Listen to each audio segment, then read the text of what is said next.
Ok, aujourd'hui on va s'intéresser à la Blackmagic Micro Cinema Camera.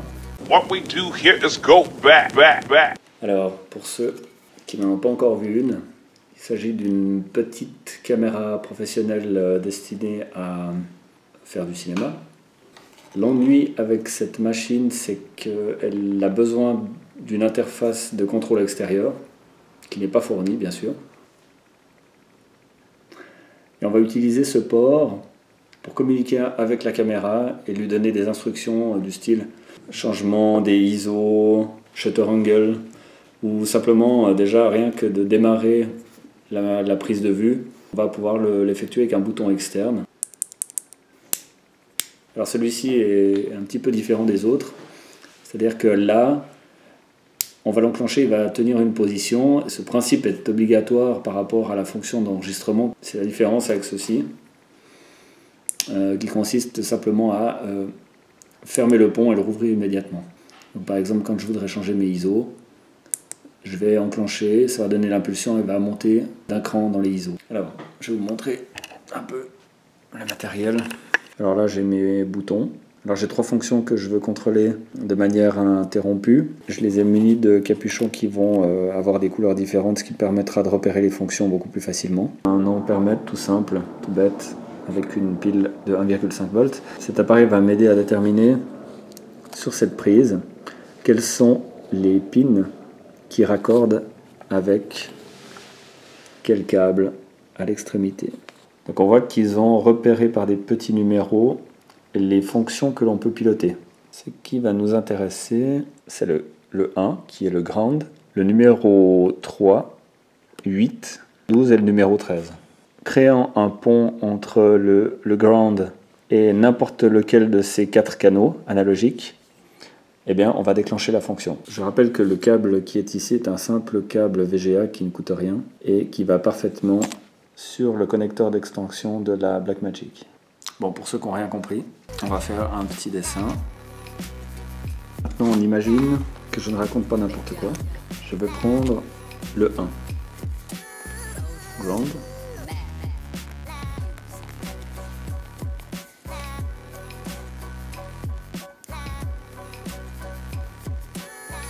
Donc là, je distribue le GND sur tous les interrupteurs. Ok. Et ensuite, chaque canal doit aller sur un interrupteur.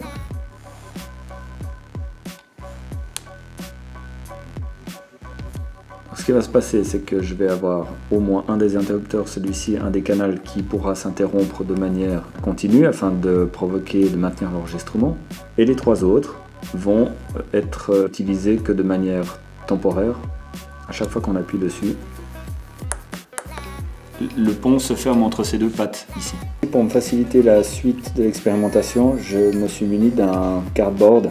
Alors c'est pas obligé, on peut le faire autrement, on peut souder des fils sur les connecteurs.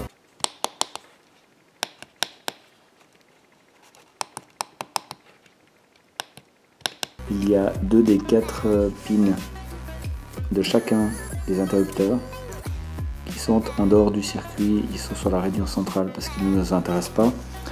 Que nous, on s'intéresse uniquement à 2 des pins de ces interrupteurs qui vont fermer le circuit.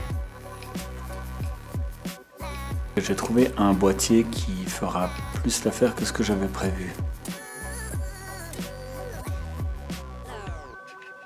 Donc cette fois-ci, je vais me servir du bouton pour pouvoir changer les ISO de la caméra.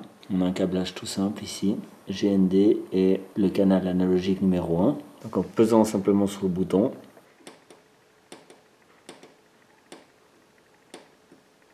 un très bon moyen de percer des trous dans le plastique, ça reste encore de chauffer un trombone sur une bougie. Alors là j'arrive au bout du bricolage du boîtier. J'ai utilisé ce qui s'apparente plus à de la sculpture de boîtier qu'à toute autre technologie avec un simple couteau. Voilà le trou approximativement rectangulaire.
boîtier est terminé.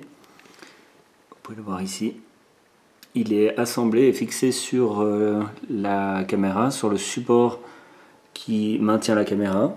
Et donc je vais pouvoir piloter les fonctions principales. Je vais pouvoir aussi en assigner des nouvelles. Il reste encore une petite chose à effectuer avant de terminer.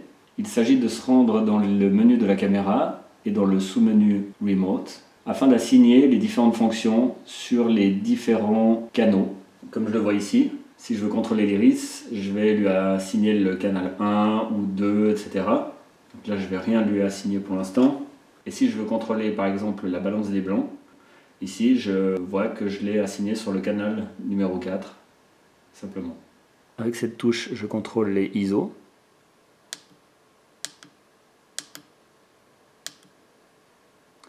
Et avec cette touche, je contrôle la température de couleur. 8000, 3500, 3800. Et ici, je vais enclencher l'enregistrement.